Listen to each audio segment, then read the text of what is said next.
अपने पति के मृत शरीर के पास बैठी स्त्री ने जब हरकारों को अपने घर आया देखा तो उसने पूरा हो हल्ला मचा दिया और आंखों में अश्रु लिए हरकारों से बोली, हाय हाय, मैं लुट गई, बर्बाद हो गई। दहाड़े मार मार कर रोती हुई स्त्री ने आगे हरकारों से कहा, फलां फलां युवक मेरे पति की हत्या कर हमारा सारा धन लूट ले गया। हाय, मैं बर्बाद हो गई, मेरा सब कुछ खत्म हो गया। हरकारे उस स्त्री की बात सुन दंग रह गए। धन के साथ पकड़े गए नवयुवक ने जो बयान राजा विक्रमादित्य के आगे दिया था, यहाँ तो सब बिल्कुल उसके विपरीत था। ये स्त्री तो उस नवयुवक को ही दोषी ठहरा रही थी।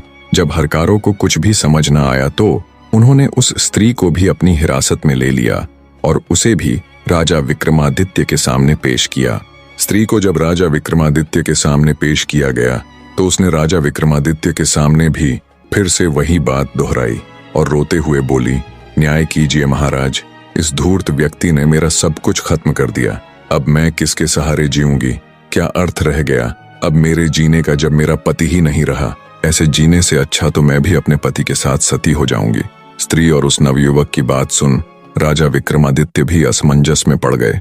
एक तरफ उसे उस नवयुवक की कही बातें, उसका आत्मविश्वास देख सत्य प्रतीत हो रही थी, दूसरी तरफ स्त्री के आंसू और उसकी अपने पति के साथ सती होने की बात सुन उसकी बात भी झूठ नहीं लग रही थी।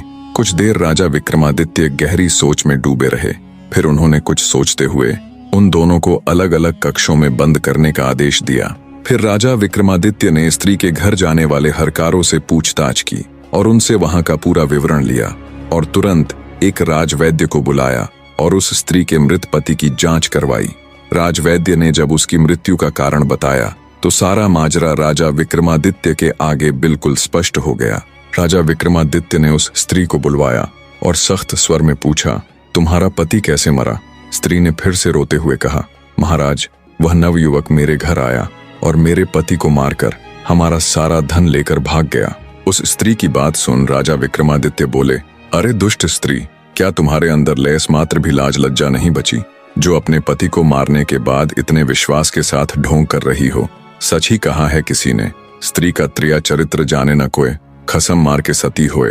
राजा विक्रमादित्य की बात सुन स्त्री के चेहरे का रंग उड़ गया। पूरा राज दरबार हैरानी के साथ साथ असमंजस में था कि कैसे राजा इस स्त्री को दोषी ठहरा रहे हैं। सभी की उत्सुकता अपने चरम पर थी। बने रहे।